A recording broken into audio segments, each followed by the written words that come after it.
موجات الصوت تجعل طبلة الأذن تهتز، وطبلة الأذن بدورها ترسل إشارة إلى عظمة صغيرة تدعى المطرقة، والتي تطرق على عظمة أخرى تعرف بالسندان. وتوجد عظمة ثالثة هي الركاب، تنقل الاهتزازات المضخمة إلى الأذن الداخلية. هنا نجد القوقعة، وهذه الشعيرات الحساسة جدا والمسماة الأعضاء اللحائية تهتز مع كل تذبذب. مراسلو أيونات الصوديوم تسبح هناك في حالة استعداد. داخل الخلية نجد نشاطا كبيرا مثل الحركة النشطة التي نراها في الخلايا الأخرى، ولكن عندما نخترق النواة نجد غرفة القيادة المكرسة لقياس الصوت. انظر، هذه الموجات متوسطة القوة، حوالي 80 ديسيبل.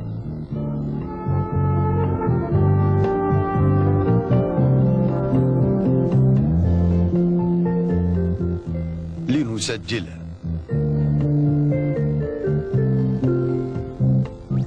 نبه الخلية. أدخل مراسلي أيونات الصوديوم لينقلوا الإشارة. لا أسمع شيئا. أخبروني أنني عينت لوحدة إرسال الصوت. نعم هذا صحيح. لماذا هي هذه أيضا؟ لأننا لا نسمع شيئا. أترى وظيفتنا إرسال الاهتزازات، موجاتها سعت وهذا كل شيء. أعتقد أنني فهمت ما تعني. أفترض أن الدماغ هو الذي يحول الاهتزازات إلى صوت. نعم هذا كذلك. انظر إلى الشاشة، بإمكانك أن ترى جدران الخلية هناك. راكب مراسلي أيونات الصوديوم وظيفتهم أن يساعدوا مراسلي الأعصاب.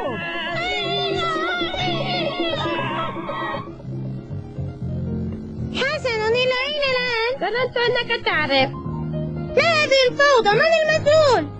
عرفتها يا شباب، يجب أن نتوجه بهذا الاتجاه. من هنا. هيا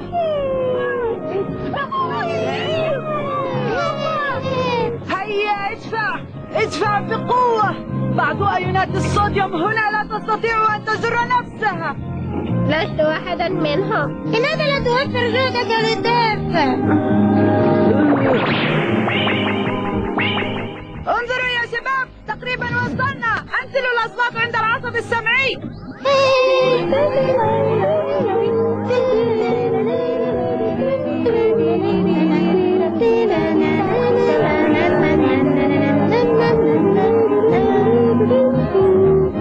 هكذا يتم الأمر. أولا نسجل الاهتزازات ثم نمررها كنبض في العصب السمعي للدماغ. إذا هذا هو السمع. ليس تماما، فالإشارات التي نرسلها لا يمكن تفسيرها إلا بواسطة الدماغ، وحتى تصل هناك عليها أن تقطع مسافة طويلة. تنتقل الرسالة بواسطة عصب الخلية حتى تصل إلى النواة، حيث غرفة القيادة الشبيهة جدا بغرفتنا. وعندما تكون الأشياء هادئة خارج الجسم فإنها تكون أيضا هادئة داخله.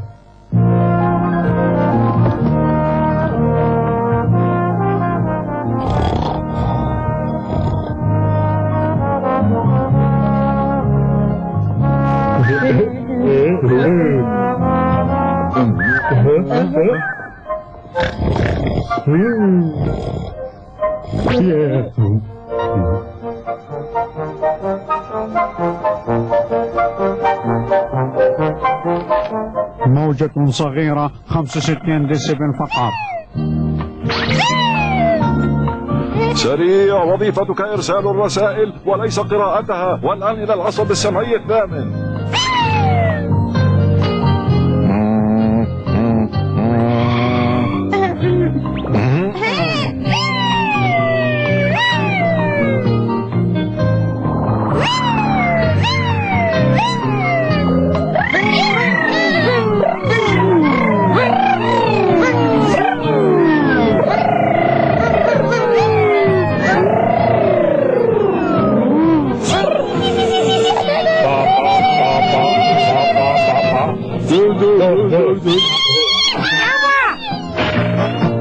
عشاق الموسيقى يجب سجنهم يا عم.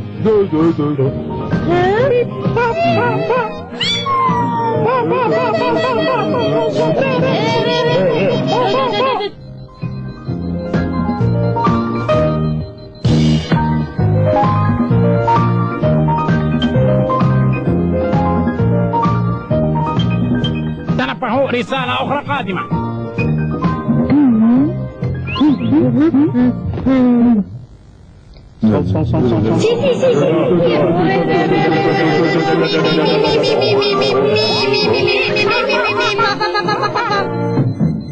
وهكذا يركض النبض في عصب الخلية، وحتى يتوجب عليه القفز للخلية التالية في نقطة اتصال، وهكذا تمر الرسالة من خلال العصب السمعي، وفي النهاية يصل النبض إلى الدماغ حيث يتحول إلى الصوت الذي نسمعه.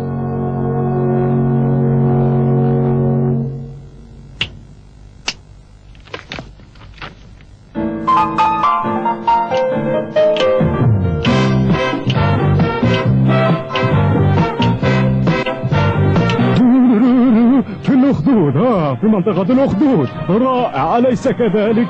ذبذبات صوت بسيطة ليس أكثر، ولكن عندما تلتقطها الأذن ويحولها الدماغ تصبح في غاية الجمال. أما كيف يحولها الدماغ فهذا لغز، إنها أعجوبة.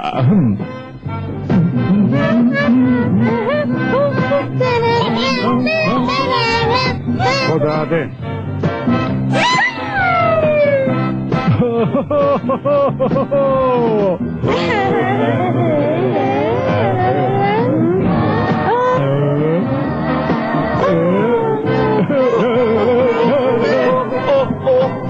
كان عفونك يا عزيزي إذا كنت متعب.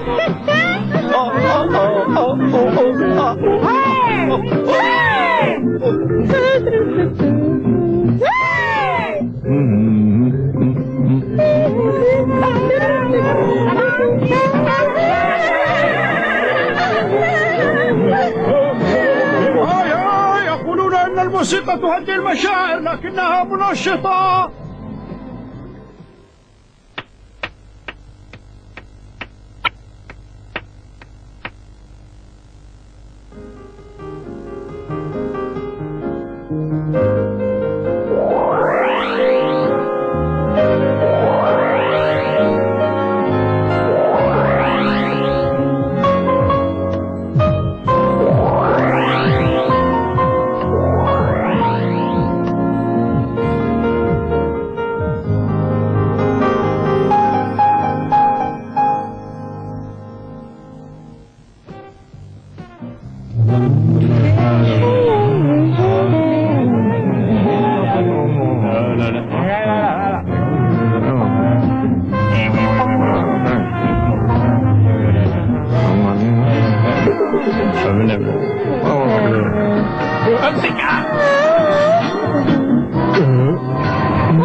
ألا تستطيع الوقوف؟ هل من شيء يزعجك يا بيسي؟ أشعر أن ثمة خطأ في هذا القسم يا كابتن. إذا قود الطريق أيها الملازم بيسي.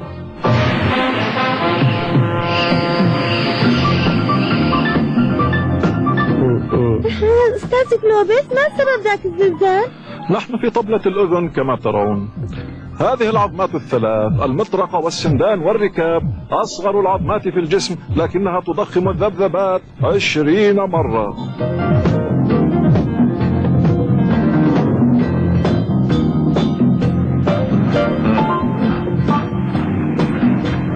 أسرعوا يا رجال، نحن تقريبا هناك. أسرعوا أسرعوا، سهل عليك أن تقول هذا، لكننا لا نعرف أين نحن. أعرف أين نحن يا أحمق، إننا في القناة السمعية التي توصل الأنف بالأذن حيث نحن متوجهون. لماذا الأذن ها؟ سأخبرك، إنه مكان هادئ حيث نستطيع التسلل دون أن يرانا أحد. إنكم محظوظون بقائد عقله كبير مثلي، سنعمل التهابا رائعا في الأذن. وما هذا؟ أيها الجاهل، أنت لا تعرف حتى ما هو التهاب الأذن؟ أيها الغبي، إنه مرض يصاب به الأطفال دائما. هيا لنتحرك. توقفوا، أنا لا أحب هذا المنظر. اختبئوا بسرعة.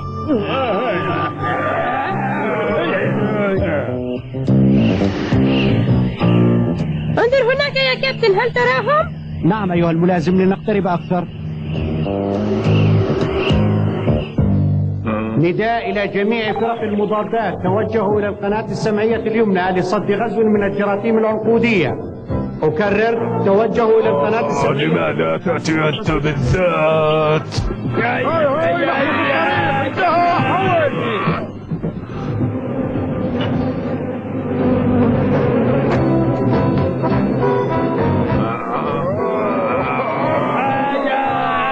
قائدكم عقله كبير ويمكن التسلل لأن يرانا أحد.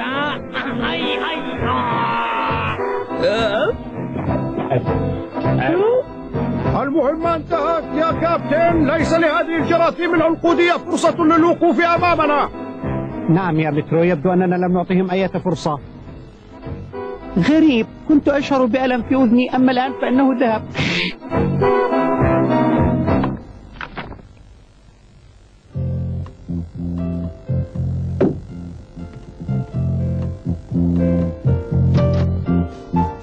أنت تتقدمين جيدا في دروس البيانو، هل انتهيت الآن؟ ما رأيك بنزهة على دراجاتنا؟ فكرة جيدة، يمكننا أن نذهب إلى الحديقة ونعود.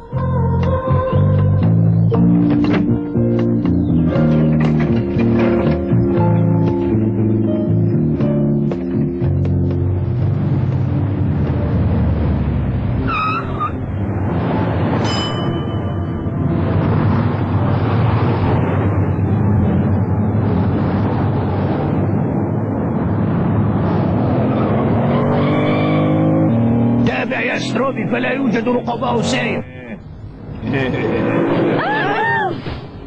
الأحمق كان يمكن أن يقضي على نفسه.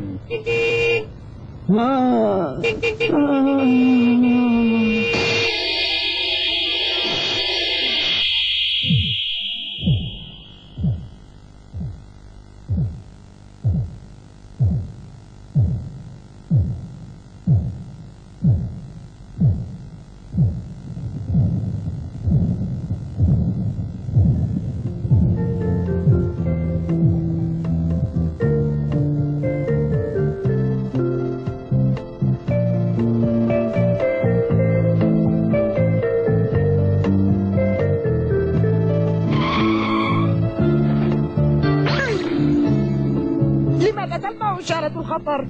يوجد صوت مرتفع جدا 140 ديسبل، إنه مؤلم، من الأفضل أن نبلغ عنه بسرعة.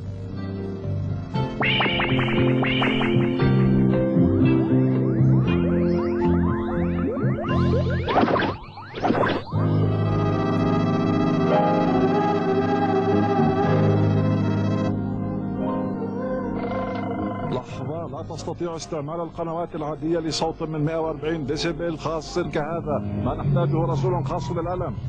شكرا.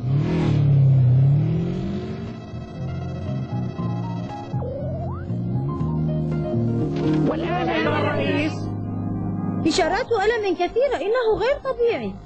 هل يمكن أن يكون هناك خطأ؟ هل من الأفضل أن تغلق الأذن؟ لا نستطيع هذا النوع من القرارات للقيادة في الدماغ، لذا دعونا نوصل رسائل الألم هذه. ليس من عملنا توضيح الأسباب، تأدية العمل هو عملنا، لذلك هيا العمل. استلمت. عملك العبد بلا تقدير، بينما هذا المدعي يترقى للطيران. ليتني أعرف، هل يمكن أن تكون مسألة موضة؟ هل الموضة هذه الأيام أن تلبس الجلد والخوذة؟ نعم، لماذا لم أفكر بذلك؟ لا بأس، ألبس على آخر موضة. ضحكت عليها، ليس كذلك؟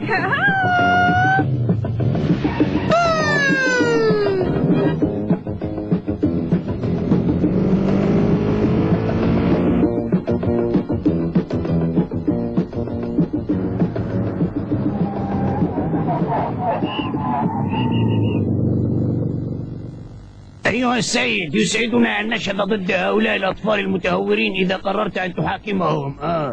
كانت الأضواء حمراء. كانت الأضواء خضراء، أليس كذلك؟ حسنا، ربما كانت صفراء. ماذا تظن يا ستروبي؟ ليس هذا كل شيء. كم تظن كانت سرعتك؟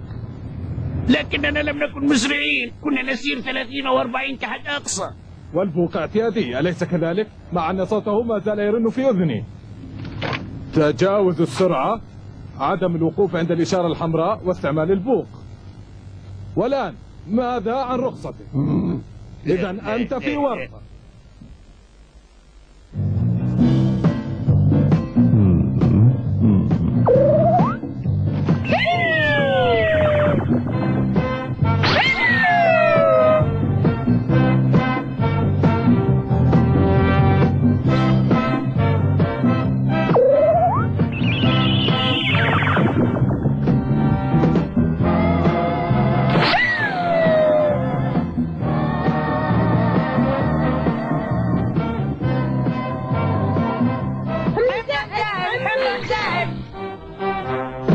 لقد كان العمل هادئا هنا، لكن الآن لا أستطيع الاعتماد. غير معقول سأصاب بالجنون من هذه الضجة.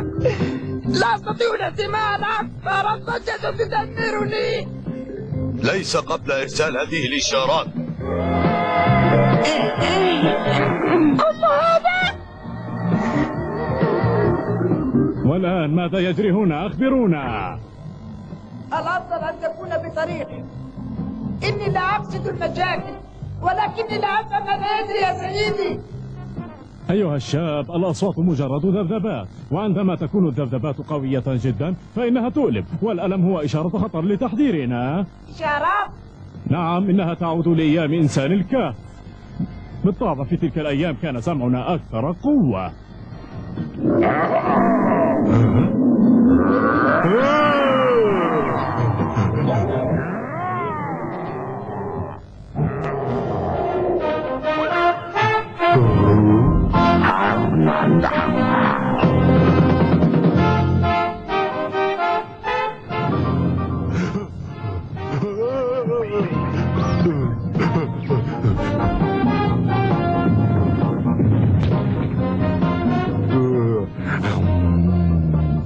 بالطبع كان هذا قبل دهر مضى، لكن الصوت ما زال تحذيرا لنا في الأوقات الحديثة.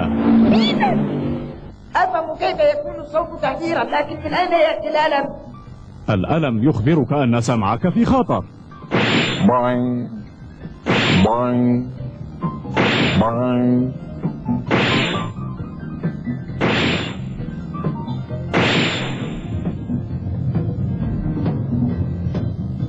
الخلايا المستقبلة ضعيفة والصوت يمكن أن يدمرها.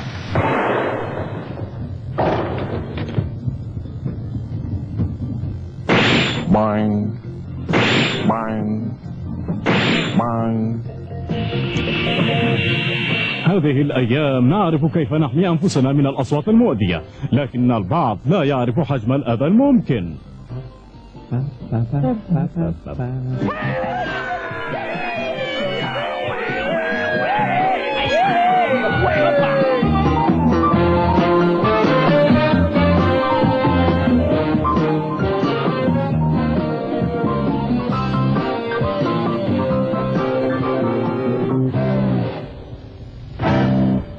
أخشى أنه فقد سمعه ولا نستطيع عمل شيء لإعادته، وعليه أن يكون حريصا في المستقبل.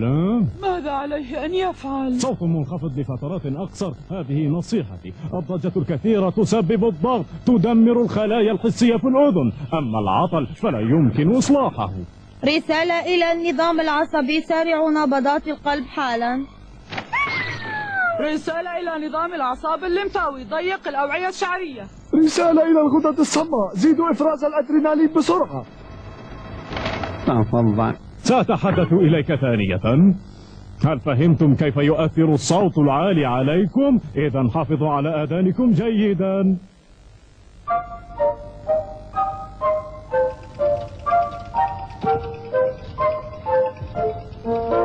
بيتر، لنجري سباقا بطيئا بالدراجات، والخاسر من يفقد توازنه أولا.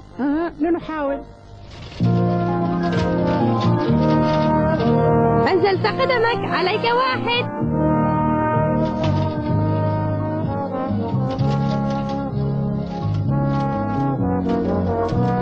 ليس سهلا أن تسير ببطء وأن تحافظ على توازنك.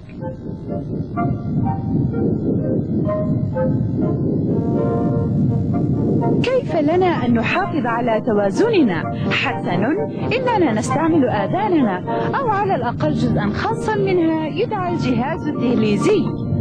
صديقنا القديم الأستاذ جلوباس يأخذ بعض الكريات الشابة في رحلة في المنطقة لنلحق بهم. توازن حاسة بحد ذاتها، وهذه القنوات شبه الدائرية هي عضو هذه الحاسة. انظر، التوازن سهل. انظروا. أنزلني أيها النمرود. عليكم ها. الآن كما كنت أقول ما سبب تلك الهزة أستاذ؟ يجب أن تكون حركة من الرأس. عندما يتحرك الرأس فإن الخلايا الحسية داخل القناة تستطيع رصد هذه الحركة.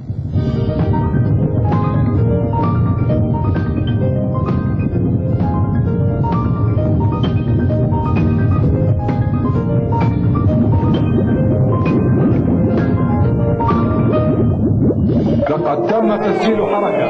لقد مال الرأس للأمام 15 درجة. يسمح لمراسلي أيون الصوديوم بتنشيط مراسلي الأعصاب.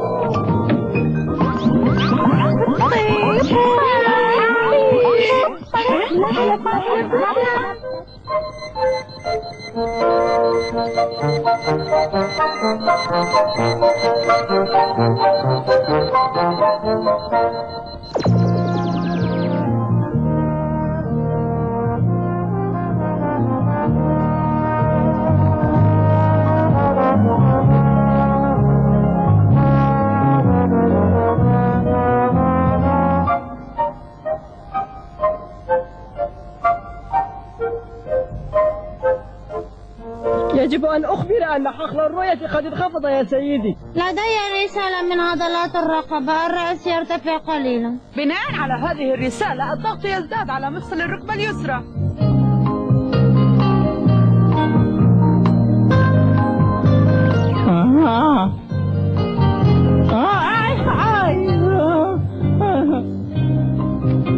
لماذا لا يدخل؟ أحسن.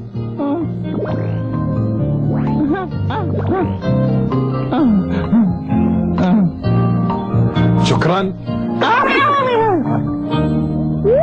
إشارة عاجلة من القوات شبه الدائرية.